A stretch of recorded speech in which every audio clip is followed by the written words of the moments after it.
Skype by political analyst Dr. Somadoda Fikeni. Dr. Fikeni, good evening and thank you so much for joining us on The Globe. Good evening. Evening to you. Now, a good gesture by South Africa. What could be the main message being discussed besides an apology?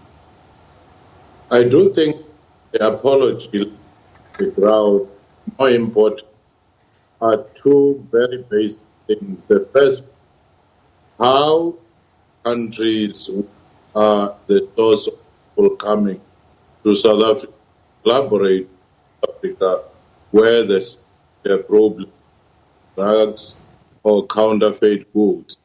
The second one is to deal with the underlying issue, which is the struggle resources, especially in those poor, because there seem to be a better chance of foreigners who come in as middle class expect or in a higher level, because there the infrastructure is in place.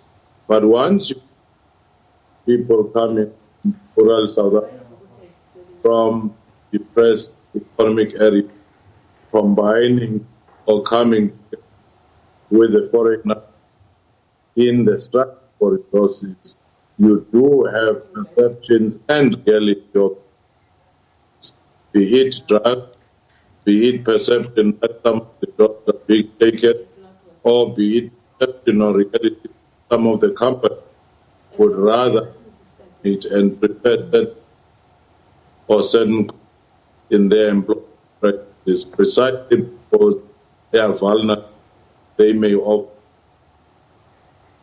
Now, Dr. Fikeni, what about undemocratic countries who continue to force their people to flee their home countries?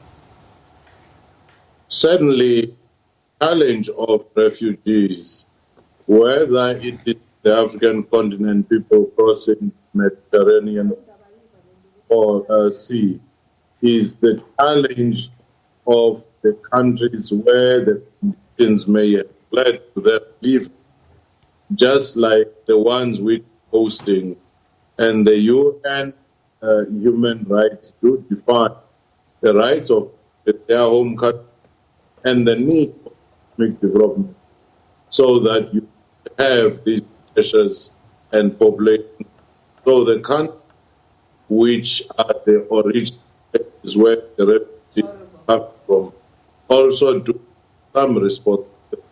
No. That is why it is important, especially among African countries, to work together so that there is democracy, stability, and more importantly, economic growth.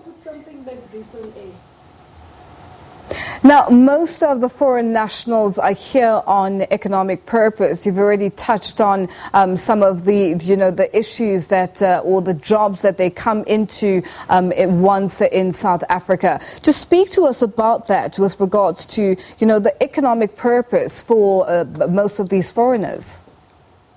Well, some of the people take, for example, Zimbabwe. The economy has virtually collapsed in many areas, so they would cross over because of the economic pressures. And some of them do have good education, artisan skills, so they could compete effectively in the spaces, even in the informal sector. And that in itself also creates resentment where they are competing with the locals who might feel that they are left behind or they are left outside in that particular competition. So it is those economic pressures that are very important. But the other important issue, South Africa already has legislation which allows certain areas and grants a number of rights as to where people coming as economic refugees can be employed, where the locals could also be integrated. The key thing here is how to balance the national interest and the continental Pan-African, needs in a manner that makes sure that it's a win-win situation for the contesting communities in those poor areas. What do you make of Nigeria's President Muhammadu Buhari recalling Nigeria's ambassador to South Africa and is demanding compensation for its victims involved in the attacks?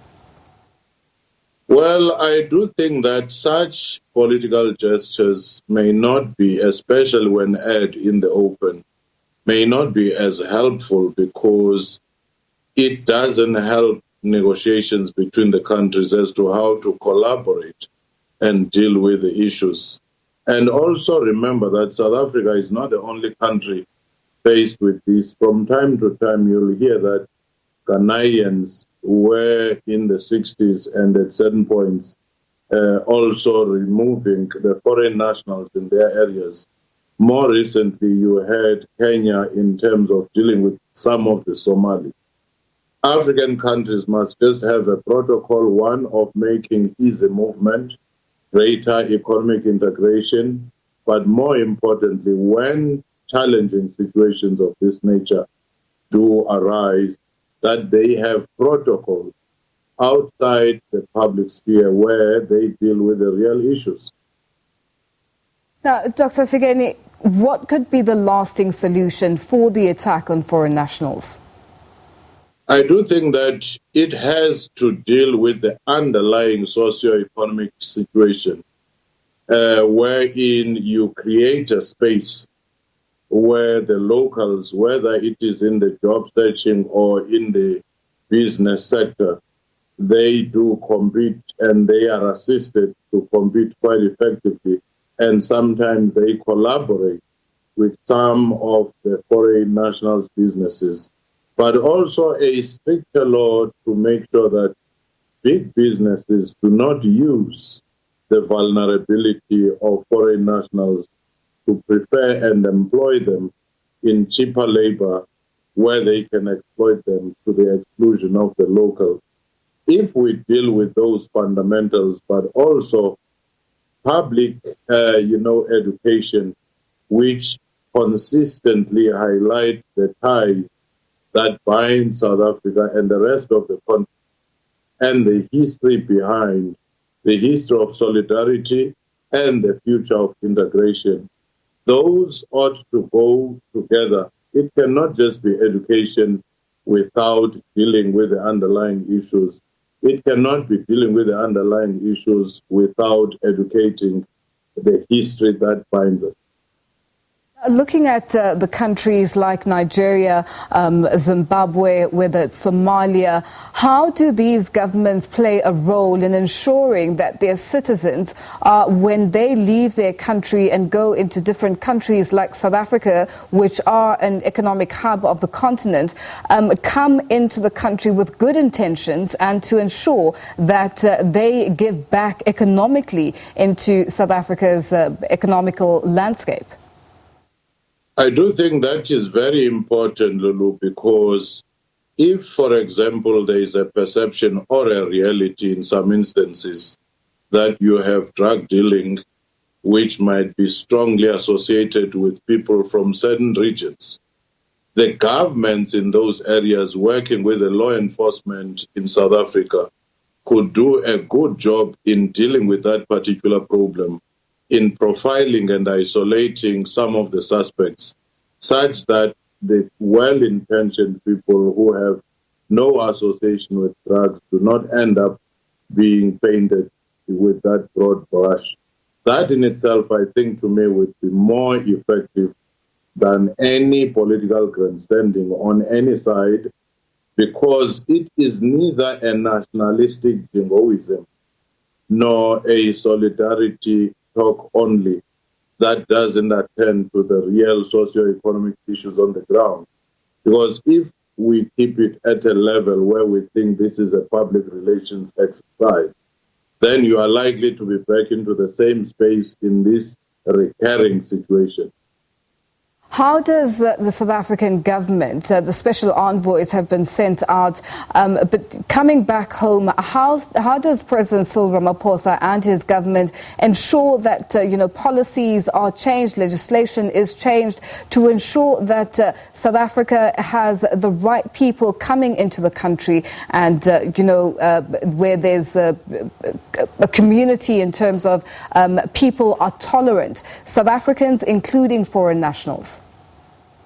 You'll be surprised that 90% of the policies are already in place. The only problem, monitoring and enforcement of those policies, are the weakest link in the whole exercise, because you wouldn't be talking of undocumented immigrants on a large scale.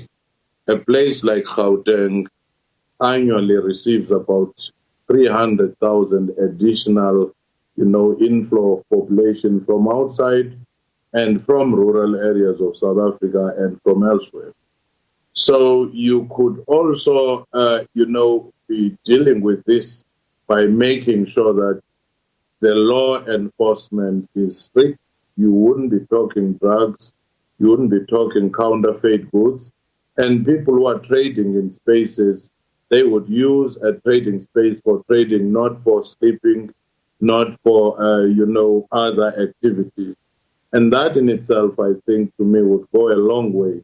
But there ought to also be a conscious effort where the local businesses and the foreign-owned businesses do have common platforms to resolve some of the issues, because it cannot just be government alone, but also the role players in various sectors that can make sure that they create a platform of collaboration and create a sense of a win-win situation.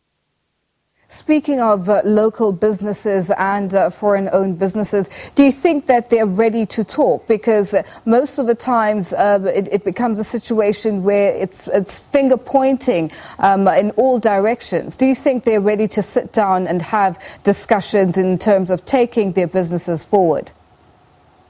Well, I do think that there is a will to sit down and talk. The rhetoric that we often hear in the social media and in the media can actually be ended in many ways if there is a facilitation.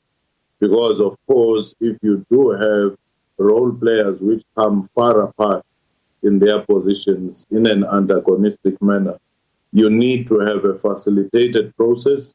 Council of Churches, some of the business chambers can facilitate that particular exercise. Dr. Fikeni, thank you so much for joining us. We'll leave it there for now. That is political analyst Dr. Somadoda Fikeni joining us via Skype.